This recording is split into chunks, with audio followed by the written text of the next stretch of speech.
소경이 눈뜬 사건입니다. 27절을 보십시오. 같이 읽겠습니다. 시작. 예수께서 거기서 가실새 두 소경이 따라오며 소리질러 가로되 다윗의 자손이여 우리를 불쌍히 여기소서. 여기 두 소경이 있습니다. 그 당시 지중해 특유의 기후와 햇빛 때문에 그리고 석회성 먼지 때문에 소경이 많이 있었습니다. 지금도 지중해에는 이런 특유의 풍토병들이 많습니다. 저희가 고린도 지방을 여행을 해봤을 때 거기서 많은 풍토병, 아주 독특한 그 성경에 나오는 병들이 지금도 있는 것을 보게 됩니다. 인도 지방에는 이 먼지가 많고 이 땅이 그렇기 때문에 아주 인도 지방의 특유한 것은 바로 소경이 많은 것입니다. 그 당시에 소경이 상상 외로 많이 있었습니다. 그들은 혼자 다닐 수가 없어서 짝을 지어 다닙니다. 그리고 그들은 생계를 유지할 수단이 없기 때문에 부고를 했던 것입니다. 예수님 당시에 이러한 소경들이 많이 있었습니다. 성경에는 바로 이 사건뿐만 아니라 다른 곳에도 눈뜨게 해줬던 일들이 굉장히 많이 있었습니다. 자, 눈먼 소경 생각해 보십시오. 그 사람이 나면서부터 소경이 되었던지 도중에 실명이 되었던지 간에 그는 참 비참한 생애를 살아가야 하는 사람입니다.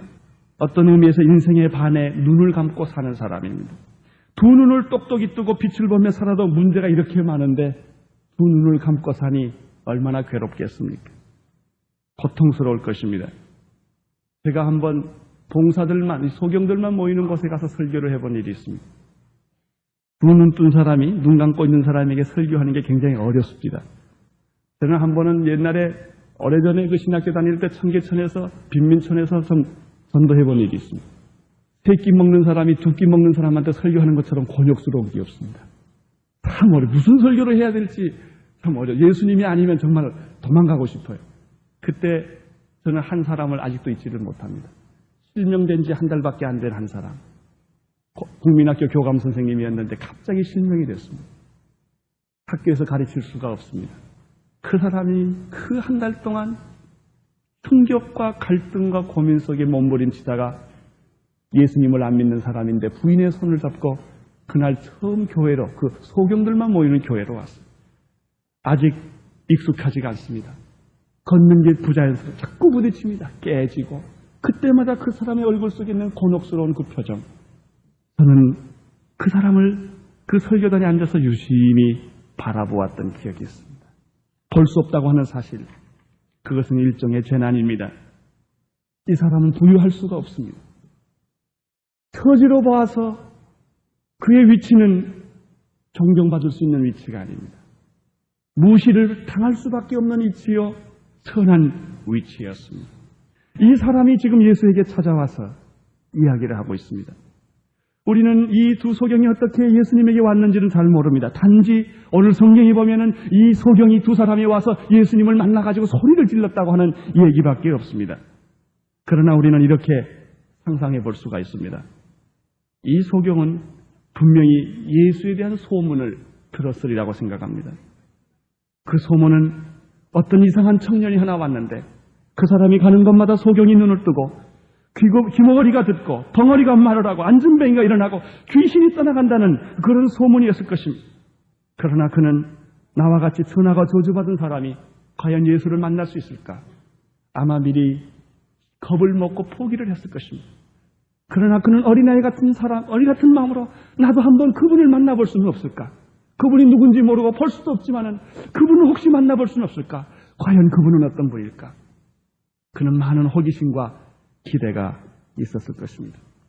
그리고 있었던 차에 예수가 지나간다는 그 행렬의 소문을 듣고 그는 엉결길에 모든 체면과 자존심과 모든 염치를 불구하고 뛰어들어서 예수를 붙잡은 것입니다. 그것이 바로 지금 사건입니다. 이 사람들은 오늘 여기에서 소리짓고 간절히 예수께 붙잡은 걸 보면은 예수에 대한 소문을 듣고 굉장히 예수님을 많이 생각하고 있었던 것 같습니다. 사랑하는 성도들, 여러분은 예수님을 얼마나 생각하십니까? 예수, 나 그분 다 안다고. 그분 갈릴리 좀 살았고, 나사렛 살았고, 동정에서 태어났고, 33살에 죽은 그런 사람이에요. 그게 여러분 예수의 전부입니까? 여러분 예수님은 어떻게 생각하십니까? 여러분이 생각하고 있는 예수가 예수의 전부가 아닙니다. 여러분, 예수님은 언제나 내가 생각한 것 이상의 분이십니다. 여러분이 예수에 대해서 최대의 상상을 해보십시오. 최대의 호기심을 가져보십시오. 최대의 기대를 가져보십시오. 그분은 언제나 그 이상입니다. 사람을 만나면 우리는 언제나 실망합니다. 저하고 별로 친하지 않는 교인들이 많이 있을 겁니다. 저에 대한 호기심이 있을 것입니다. 그러나 저를 만나면 여러분은 실망할 것입니다. 그러나 예수님은 실망하지 않습니다. 예수님은 만나면 만날수록 여러분이 생각한 것보다는 언제나 그 이상입니다. 여러분이 상상한 것보다는 언제나 더 큰 것을 주시는 분이 예수 그리스도십니다. 우리는 예수님에 대한 호기심을 가져야 합니다. 예수님에 대한 감격을 가져야 합니다. 기대감이 있어야 합니다. 그분을 만나보고 싶은, 그분의 음성을 듣고 싶은, 그분의 손을 만지보고 싶은, 그래서 그분이 꿈이라도 나타나야 합니다. 그분이 내 마음을 사로잡아야 합니다. 이 소경에게는 그런 것이 있었습니다. 예수가 지나가는 그 행렬을 보고 그들은 뛰어든 것입니다. 그리고 소리를 질렀습니다. 다윗의 자손 예수여, 우리를 불쌍히 여겨주시옵소서. 분명히 고상하게 얘기 못했을 것입니다. 목소리를 가다듬지 못했을 것입니다. 여리고성의 그 두 소경은 목소리가 찢어지는 소리를 질렀다고, 비명을 질렀다고 설명한 일이 있습니다. 그렇습니다. 이 사람들은 혼신의 힘을 다해서 예수에게 소리 질렀을 것입니다. 왜냐하면 일생일대의 기회이기 때문입니다. 다시 그런 기회가 올지 모릅니다. 이 사람들은 체면이 중요하지 않습니다. 자존심이 중요하지 않습니다. 예수가 어떻게 생각할 것인가 중요하지 않습니다. 자기 인생의 이게 전부입니다.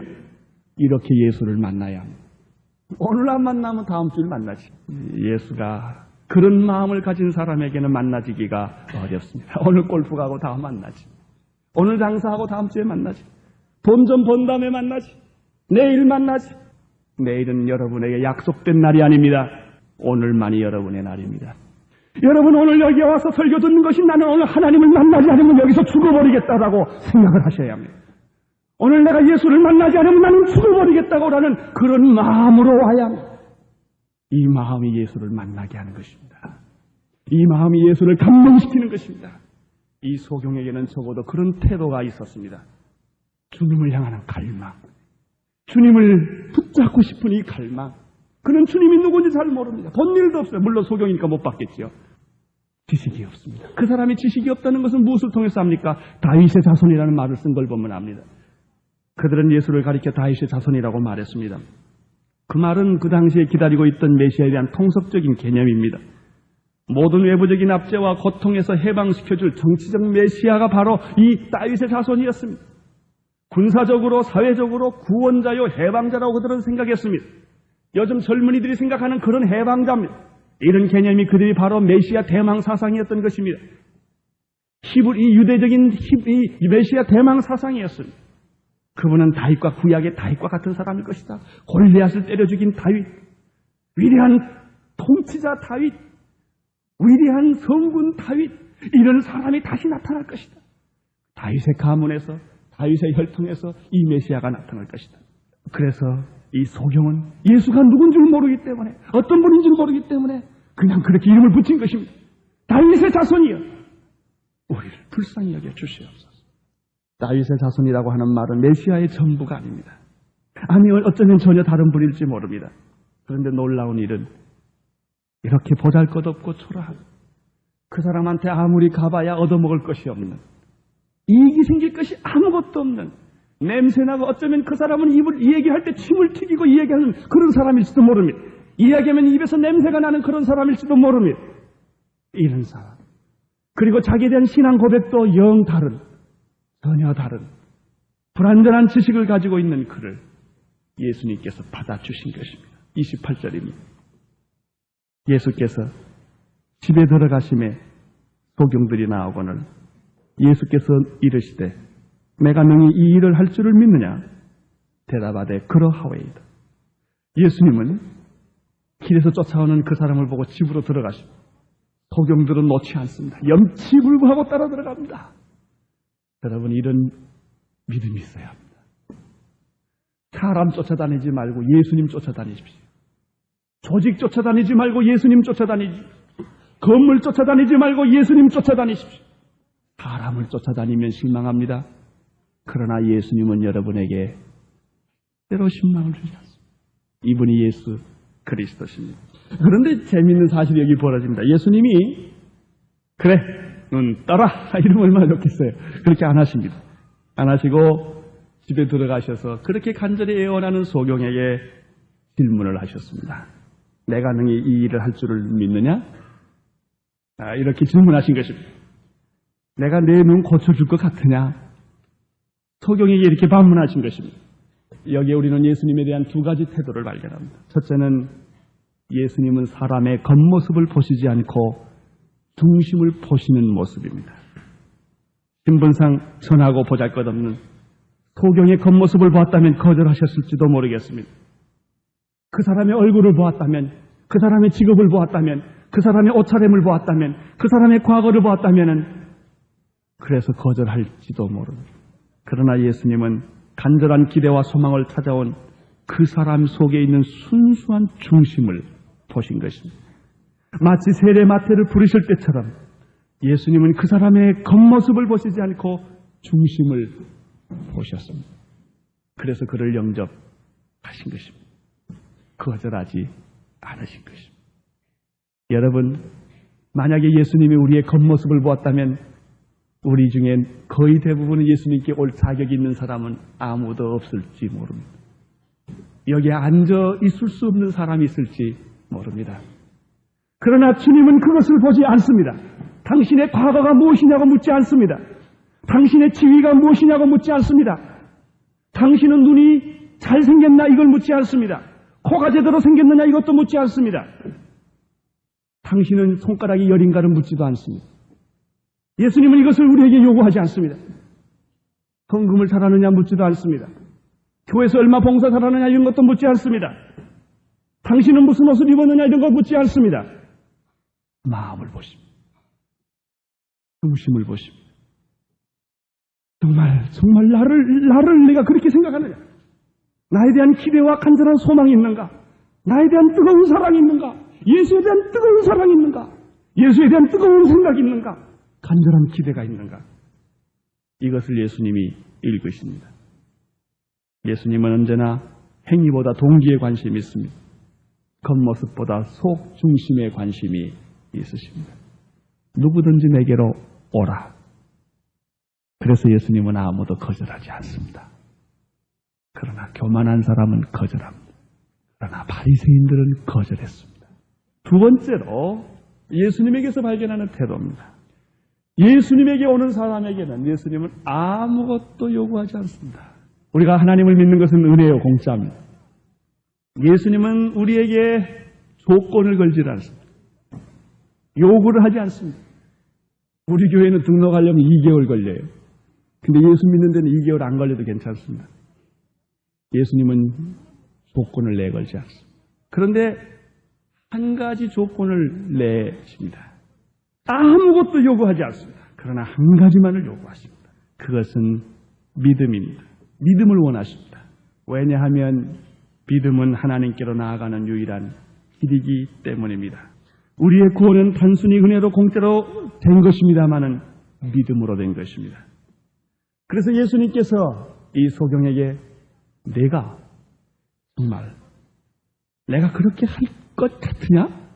내가 내 눈 고쳐줄 것 같으냐라고 물으셨습니다. 사랑하는 성도 여러분, 예수님이 지금 여러분에게 요구하시는 것이 바로 이것입니다. 예수님은 여러분에게 다른 것을 요구하시지 않습니다. 과연 내가 내 눈을 고칠 수 있을 것 같으냐? 너 그렇게 정말 믿느냐? 예수님이 이걸 물으십니다. 우리 집에 자녀가 문제가 있어요. 예수님은 나에게 이걸 물으세요. 네 자녀를 내가 고칠 수 있을 것 같으냐? 우리나라가 문제가 있어요. 여러 가지로 복잡해요. 나라를 위해서 기도하는 우리들에게 하나님은 이렇게 물으세요. 내가 이 나라를 고칠 것 같으냐? 내가 이 나라를 지배하고 통치할 수 있다고 너는 믿느냐? 여러분 남편을 하나님이 고칠 수 있다고 믿으세요? 여러분의 자녀를 하나님이 치료할 수 있다고 믿으세요? 여러분의 가정을 하나님이 회복시켜 줄 수 있다고 믿으세요? 그걸 정말 믿으세요? 여러분의 부부관계는 다시 회복될 수 있다고 정말 하나님이 그렇게 한다면 하실 수 있다고 믿으세요? 그걸 물으시는 거예요. 내가 한다는 게 아니에요. 내가 그렇게 할 수 있다고 내가 믿느냐는 겁니다. 너는 지금 봉사다. 나한테 지금 눈 뜨기 위해서 왔다. 그러나 내가 너에게 묻는다. 내가 정말 내 눈 떠줄 것 같으냐 그래요. 여러분 믿으세요? 하나님은 이걸 지금 물으시는 겁니다. 그 사람에게 믿음을 요구하는 것입니다. 병을 고쳐주시고 능력이 있으신 분은 그 사람의 믿음이 아닙니다. 능력입니다. 그러나 그 믿음을 통해서 능력이 오는 것입니다. 이것이 믿음의 본질입니다. 믿음이 구원은 아닙니다. 그러나 믿음이 구원을 오게 합니다. 어떤 사람은 믿음을 믿는 사람이 있어요. 그건 아니에요. 믿습니다. 그래. 뭘 믿어? 그냥 무조건 믿습니다. 그래서 구원 없어요. 아니 그냥 나는 그냥 믿습니다. 그래. 뭘 믿냐면 자기 그 믿습니다 소리를 믿어요. 시소리 나는 거. 믿습니다 또 그래. 그런 믿음이 많이 생긴 줄 알아요. 믿음 없어요. 입만 아프지. 그런 믿음 아니에요. 자기에게 감동하는 사람이 있어요. 자기가 기도해놓고 자기가 놀래고 자기가 전도하고 자기가 놀래는 사람이 있어요. 그건 믿음 아니에요. 자기가 헌금하고 자기가 깜짝 놀래요. 자기가 봉사하고 자기가 놀래요. 그건 믿음 아니에요. 믿음이란 구원이란 예수가 구원입니다. 예수를 믿는 것이 믿음입니다. 도깨비 믿는 건 믿음 아닙니다. 돌멩이 믿는 건 믿음 아닙니다. 이성을 믿는 건 믿음이 아닙니다. 인간의 양심을 믿는 것도 믿음이 아닙니다. 정의를 믿는 것도 믿음이 아닙니다. 예수를 믿는 게 믿음입니다. 내가 그렇게 해줄 것 같으냐? 오늘 주님은 여러분에게 이것을 물으세요. 야, 내가 그렇게 할 것 같으냐? 치료해 주시옵소서. 그렇게 내가 할 것 같으냐? 여러분 마음속에 아멘 있기를 바랍니다. 주님, 하나님은 그렇게 하실 수 있습니다. 죽은 자도 살릴 수 있음을 믿습니다. 안 되는 것을 되게 하십니다. 하나님에게는 불가능이 없습니다. 내게는 능치 못함이 없다고 하셨는데 하나님에게는 불가능이 없습니다. 나는 그 사실을 믿습니다. 주님은 그 믿음을 통해서 자기의 능력을 부어주시는 것입니다. 예수님이 우리에게 지금 요구하시는 것은 순수하고 진실된 마음이요, 어린아이같이 신뢰하는 믿음입니다. 예수님께서 병을 고쳐주시거나 기적을 베푸실 때마다 언제나 이 두 가지 만족이 있었습니다. 순수하고 진실된 마음, 그리고 믿음입니다. 이러한 예수님의 질문이 떨어지자마자 이 소경들이 어떻게 대답했습니까? 그러하이다. 내가 고쳐줄 것 같으냐? 그러하이다. 오늘 여러분에게 이 아멘의 신앙이 필요합니다. 아멘! 아멘! 주님은 하실 수 있습니다. 나는 못합니다. 그러나 주님은 하실 수 있습니다. 하나님은 하십니다. 불가능을 가능케 하십니다. 이 민족은 새로워질 수 있습니다. 모든 사람이 민족에 대해서 지금 절망적입니다. 그러나 우리는 하나님이 이 민족을 치료하시고 고치시고 변화시키시고 새롭게 하실 줄로 나는 믿습니다. 하나님 당신은 하실 수 있습니다. 죽은 자도 살릴 수 있습니다. 오늘 이 절망을 소망으로 바꿀 수 있습니다. 이 지옥을 천국으로 바꿀 수 있습니다. 하나님이 하시면 하십니다. 아멘. 그러합니다. 그렇습니다. 당신은 내 눈을 뜨게 할 수가 있습니다. 이때 예수께서 저들의 눈을 만져주시면서 다음과 같이 말했습니다. 내 믿음대로 될지어다. 29절. 이에 예수께서 저희의 눈을 만지시며 가라사대 너희의 믿음대로, 하나님이 인색해서 안 들어주신 것이 아니라 우리가 바람에 밀려 요동하는 그 믿음 없음 때문에 기적이 안 일어나는 것입니다. 하나님은 절대로 인색하신 분이 아니십니다. 병 고쳐주는 것을 아까워하시는 분이 아니십니다. 하나님은 우리의 여러 가지 갈등과 고민을 해결하는 것을 아까워하시는 분이 아닙니다. 문제는 내가 병들었습니다. 내 마음이 꼬부라지고, 내 마음이 못돼 먹었고, 내 마음이 교만하고, 내 마음이 순수하지 아니하고, 내 마음이 의심에 가득 차고, 내 마음이 하나님을 신뢰하지 못하고 자꾸 변덕을 부리니까 하나님이 역사할 기회가 없는 것입니다. 믿음은 기적을 일으킵니다. 믿음은 사람이 갖는 하나님 앞에서 태도입니다. 능력은 인간의 믿음에서 나오는 것이 아닙니다. 능력은 하나님에게서 나옵니다. 그러나 그 능력이 나의 믿음이라고 하는 그 통로를 통해서 오시는 것입니다. 여러분, 하나님이 여러분에게 오실 수 있도록 순수한 마음을 가지십시오. 간절한 마음을 가지십시오. 진실한 마음을 가지십시오. 어린아이 같은 마음을 가지십시오. 하나님이 내게 오기에 부족함이 없도록 통로를 예비해 주십시오. 그것이 믿음입니다. 수원지에 물이 있지만 그 물이 우리 집에 들어오려면 파이프가 필요하듯이 하나님이 내게 오기 위해서는 내가 하나님을 모실 수 있도록 믿음의 그릇을 준비하셔야 합니다. 하나님, 당신은 하실 수가 있습니다. 마리아에게, 그대에게 예수가 잉태할 것이다. 주여, 내가 사내를 알지 못하나이다. 믿는 자에게는 능치 못함이 없느니라. 내가 믿나이다. 믿음이란 하나님의 능력이 내게 오게 하는 열쇠인 것을 여기서 보게 됩니다. 30절을 보십시오. 예수께서 눈을 만져주시고 내 믿음대로 될지어다 라고 말했을 때 눈이 밝아졌습니다. 능력과 기적의 크기란 믿음의 크기입니다. 하나님은 인색해서 안 주시는 분이 아닙니다. 내가 받지 못해서 없는 것입니다. 여러분, 예수 잘 믿는 사람이 되기를 하나님이 동원하실까요? 여러분이 동원할까요? 사실 여러분은 별로 원하지 않습니다. 입으로는 원합니다. 근데 실제로는 원하지 않습니다. 목사님, 제가요, 예수 좀 잘 믿고 싶어요. 말은 번지르르하게 하지만은, 자, 그러면 새벽 기도 좀 나옵시다. 아니, 그건 안 돼요. 바빠서.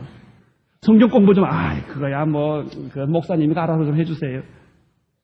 보면 실제 마음이 없는 거예요. 말만 있지 실제가 없어요. 정말 실제가 있었다면 우리는 이렇게 행동 안 했을 것입니다. 솔직히 우리 마음 없어요. 믿음 갖기를 원하지 않아요. 그렇기 때문에 이 믿음을 가지고 있는 거예요. 머릿속에만 있지 실제로 원하지 않았어요. 그래서 예수님의 마음이 안타까운 것입니다. 내가 정말 이렇게 할 것 같으냐? 내가 그 사실을 믿느냐? 이렇게 물은 것입니다. 소경은 눈이 밝아졌습니다. 제2의 탄생, 새로운 삶이 왔습니다. 우리는 그동안 영적으로 보면 소경과 같은 삶을 살아왔습니다. 세상적인 것은 잘 봤으나 영적인 것은 볼 수 없었고, 죄는 열심히 보았으나 거룩은 보지 못했고, 사람들은 많이 만났고 보았으나 예수님은 보지 못했던 소경들이 아니었습니까? 그러나 이제 우리는 이 소경처럼 눈을 뜨게 되었습니다. 예수님도 보게 되었고, 나 같은 사람의 입에서 찬송가도 흘러나오게 되었고, 이제는 하나님의 음성을 듣게 되었고, 하늘의 음악 소리도 듣게 되었고, 내 영혼은 주님을 사모하게 되었습니다. 이것이 기적입니다. 여러분 안에 기적은 일어난 것입니다. 소경이 눈 뜬 것만이 기적이 아니라 여러분이 기적입니다. 1년 전과 1년 지난 후를 비교해 보십시오. 여러분 안에 기적이 있는가 없는가? 이 기적을 감사하십시오. 주여, 나는 눈을 떴습니다. 나는 소경처럼 눈을 떴습니다. 나는 이제는 새로운 것을 봅니다. 새하늘과 새 땅을 봅니다. 나는 세상에 살지만 영혼을 사모하면서 봅니다. 나는 이 죄 속에서 살지만 나는 거룩을 사모합니다. 주님, 나는 이제 다른 삶, 다른 질의 삶을 삽니다. 새 것을 보았습니다. 두 번째, 귀신 들려 벙어리 된 사람이 말하게 된 기적을 보겠습니다. 32절입니다. 같이 읽겠습니다. 시작. 저희가 나갈 때 귀신 들려 벙어리 된 자를 예수께 데려오니. 여기서는 귀신 들려 벙어리 된 자가 나타납니다. 이 사람은 말을 못합니다. 말 못한다는 것은 듣지 못한다는 것과 다 연관되어 있습니다. 말 못하고 듣지 못하는 것입니다.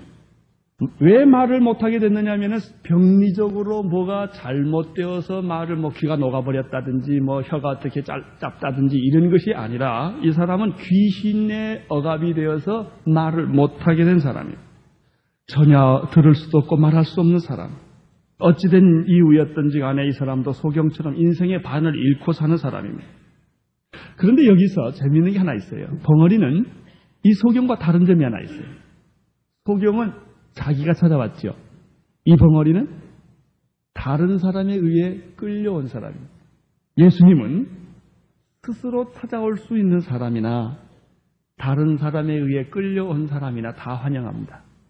스스로 온 사람은 스스로 온 사람대로. 만약에 스스로 온 사람만 구원받았다면 우리는 어떻게 또 구원받아요? 오늘 여러 가지 꼬심을 받고 온 사람이 있을지 몰라요. 커피 사줄게 와라. 뭐 이 예배만 끝나면 우리 좋은 데 가자. 그리고 뭐 이래가지고 좋은 데 있는데 와 보니까 교회였어요. 아주 기분 나쁘게. 어떻게 왔든 예수님은 여러분을 환영합니다. 어쩌면 오늘 억지로 온 사람을 예수님이 만나기를 원하는지 모릅니다. 아마 이 사람은 또 이렇게 생각해 볼 수 있어요. 소경은 소문을 들을 수 있지만 이 사람은 듣지도 못하고 말도 못하니까 예수에 대한 소문도 못 들었을지 몰라요. 그러니까 할 수 없이 그냥 끌고 왔는지도 모르겠습니다. 그러나 주님은 우리의 마음을 아세요. 이 소경의 마음을 아신 주님은 벙어리 된 자의 심정을 누구보다 잘 아십니다. 여러분 하나 분명히 아세요. 억울함을 당한 사람일수록 예수님이 그 심정을 더 이해합니다. 슬픔과 고통이 많은 사람일수록 하나님이 가깝다는 사실을 아십시오. 그래서 하나님은 고아와 과부에 대한 관심이 많습니다. 성경에 그래서 그런 말을 한 것입니다. 억울하고 세상의 고통을 겪고 참 마음이 슬픈 사람에게 하나님은 아주 가까이 와 있어요. 왜 못 보는 자? 자기 슬픔이 너무 커서 못 볼 뿐이에요. 아주 가까이 와 있어요. 여러분, 어떤 사람은 오늘 예수를 영접해가지고 자기가 예수 만났다는 아니에요. 예수님은 오래전부터 와 계셨어요. 오늘 깨달았지요. 자기가 오늘 눈 뜨고 예수 오늘 만났대. 아니에요. 하나님을 자기가 이제 발견했대. 이제 발견한 게 아니에요. 2000년 전부터, 내가 세상에 태어나기 전부터 하나님은 나에 대한 관심을 가지고 따라다니셨다고요. 근데 이제야 발견한 거지요. 오늘 눈을 떠서 내가 주님을 사랑하기 전에 그분이 나를 사랑하셨고, 내가 주님을 택하기 전에 그분은 나를 택하셨습니다. 내가 그분을 찾기 전에 이미 그분은 나에게 와 계셨습니다. 그래서 예수님은 누구보다도 이 벙어리 된 자의 마음을 너무나 잘 아십니다. 사랑하는 성도 여러분, 여러분은 여러분을 모를지라도 예수님은 여러분을 잘 아십니다. 너무너무 잘 아십니다. 그런데 여러분이 요구하는 것과 예수님이 요구하는 것의 차이가 있을 뿐이에요. 예수님은 믿음을 요구하시고 여러분은 딴 것을 요구하십니다. 그래서 맞지 않을 뿐입니다. 덩어리 된 사람, 이 사람이 예수께 왔을 때 예수님은 아무 말씀하지 아니하고 그 사람에게서 귀신을 쫓아내 주셨습니다. 귀신이 떠났습니다. 귀신이 떠나는 순간에 그 입과 귀를 막고 있던 그 귀신이 떠나는 순간에 입이 터지고 귀가 터진 것입니다. 33절, 귀신이 쫓겨나가고 덩어리가 말을 하게 되었다. 그렇게 되어 있습니다. 우리가 기이 여겨 가로되 이스라엘 가운데 이와 같은 일을 볼 때가 없도다라고 말했습니다. 귀신이 떠나면 귀신이 억압하고 있었던 육체의 모든 질병이 치료되는 것을 봅니다. 벙어리는 말을 하게 되고 귀머귀리는 듣게 되고 안전뱅이는 일어나게 됩니다. 귀신들이 인간의 육체를 억압하고 있을 때 우리는 담대하게, 그러므로 예수님처럼 귀신을 꾸짖고 내쫓아야 합니다. 우리의 육체에서, 우리의 영혼에서 귀신을 추방해야 합니다. 떠났습니다. 그래서 그들은 말을 하게 된 것입니다. 우리가 또 한 가지 성경을 읽을 때마다 자꾸 상상을 해보세요. 이때 이 사람이 어떤 태도였을까? 입을 열었어요. 그가 무슨 말을 했을까? 처음 한마디. 한번 상상해보세요. 그가 어떤 표정을 지었을까? 그가 어떤 모션을 했을까? 굉장했을 거예요. 미친 사람 같았을 거예요. 들린다, 뭐가 들린다 말. 입이 나니까 뭐가 소리가 나와요. 방언할 때 감격하는 사람과 같이 충격을 받았습니다. 이러한 예수님의 능력 앞에 사람들의 반응이 있었습니다. 그 반응을 그 다음에 생각을 좀 더 해보겠습니다. 먼저 소경이 눈을 떴을 때 반응이 30절과 31절에 있습니다. 소경이 눈을 떴습니다. 눈을 뜨는 순간에 소경의 어떤 모습을 상상해보세요. 바로 그것이 여러분의 모습입니다. 예수님께서 소경이 눈을 뜨고 너무 좋아하고 감격해하는 것을 보고 이렇게 말합니다. 사람들에게 소문을 절대 내지 말라. 그럼에도 불구하고 31절에는 어떻게 되어 있습니까? 저희가 나가서 예수의 소문을 온 땅에 전하였다.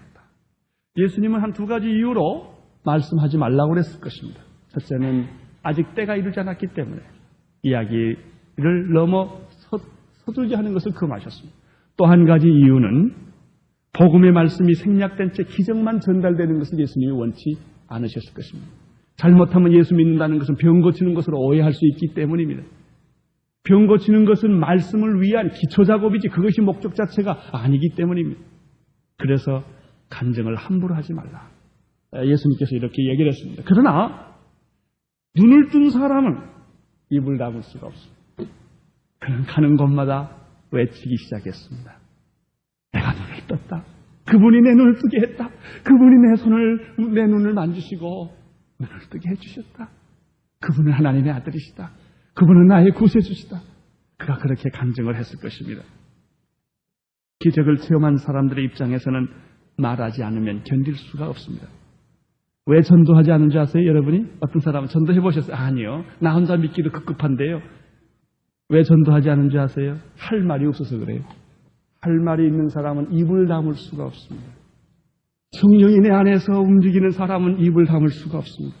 전도하지 않으면 견딜 수가 없습니다. 억지로 전도를 어떻게 하겠습니까? 나는 여러분에게 이런 체험적 신앙이 있기를 바랍니다. 할 말이 있는 사람이 되기를 바랍니다. 진짜 말을 하십시오. 춤을 추고 소리를 지르고 싶을 것입니다. 벙어리의 경우는 33절에 기록되어 있습니다. 벙어리 사건을 보고 무리들이 놀랐다, 기이 여겼다 이렇게 되어 있습니다. 복음의 능력은 우리를 날마다 놀라게 합니다.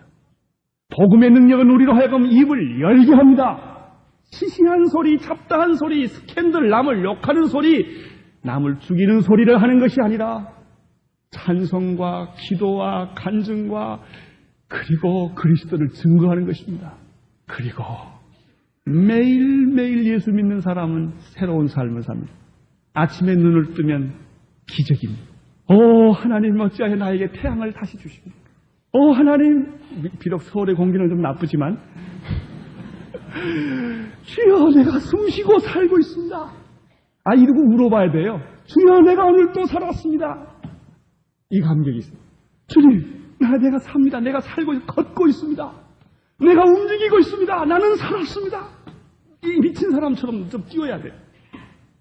예수를 믿으면 그렇습니다. 제가 예수 그리스도를 처음 영접한 게 66년 8월달 처음 알죠.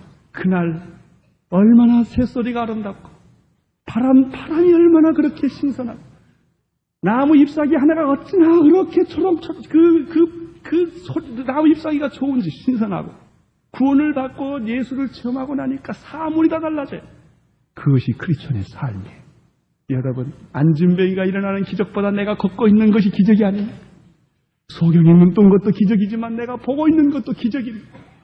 죽은 자가 살아나고 있는 것도 기적이지만 나는 지금 기적을 살고 있습니다. 살아있습니다. 이걸 매일 느끼고 사는 것입니다.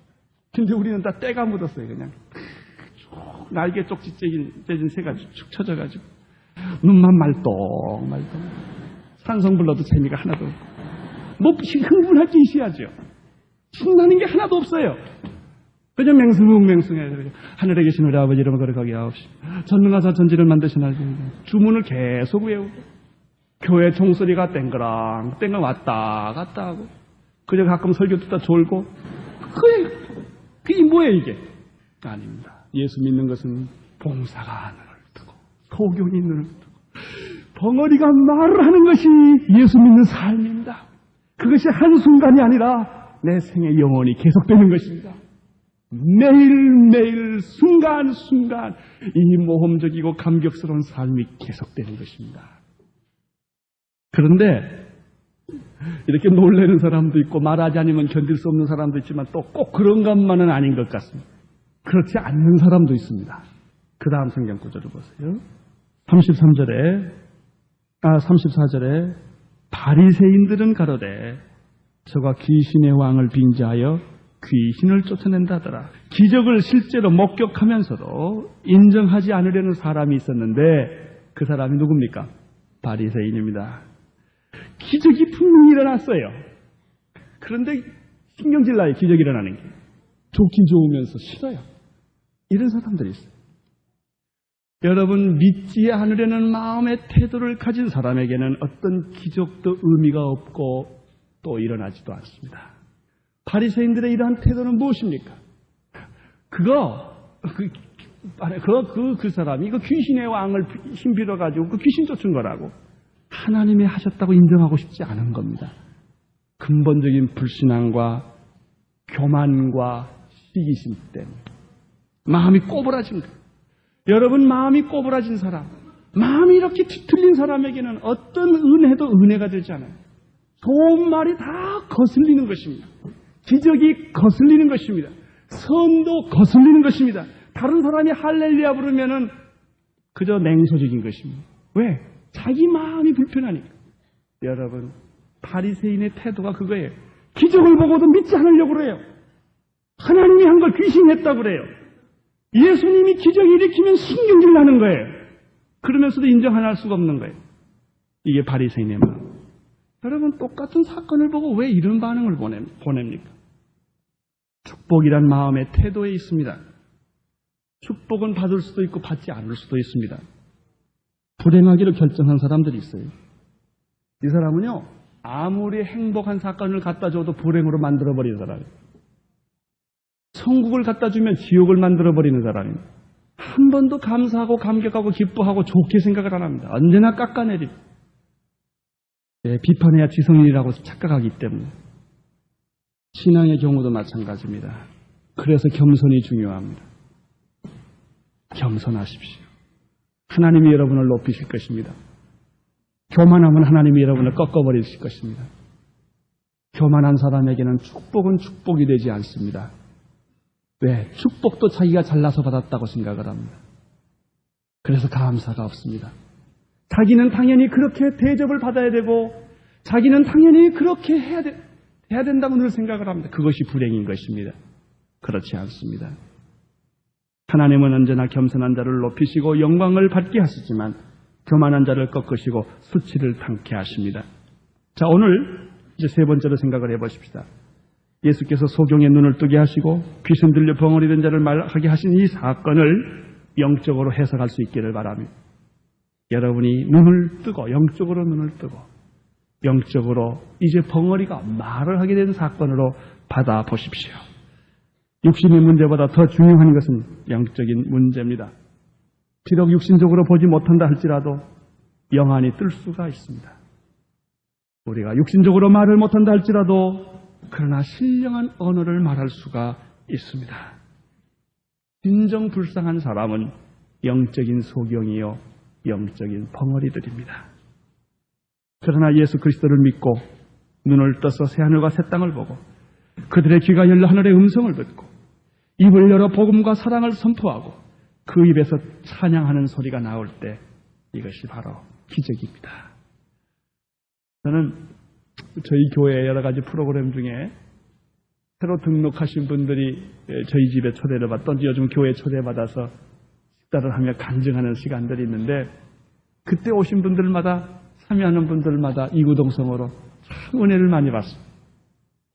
그 간증을 들어보면 거의 어떤 때 눈물 없이 눈물 없이 그 보낼 데가 없어요. 큰 눈물이 나요. 간증을 들으면. 그분들 간증을 통해 잘 변했다는 얘기. 예수 믿고 구원받았다는 얘기. 이렇게 자기가 새 사람이 되었다. 저는 거기에서 소경이 눈을 뜨고 귀머거리의 귀가 열리고 봉사가 입을 여는 것을 보게 됩니다. 오늘 여러분에게도 이 축복이 있기를 바랍니다. 나는 눈을 떴다. 나는 귀가 터졌다. 나는 입이 열렸다. 여러분에게도 이 똑같은 축복이 넘치기를 바랍니다. 기도하겠습니다. 하나님 아버지, 우리의 눈이 열리고 귀가 열리고 입이 터지는 이 복음의 충격적인 사건이 오늘 여기에 머리 숙인 당신의 종들에게 임하게 도와 주시옵소서. 예수님 이름으로 기도드리옵나이다. 아멘.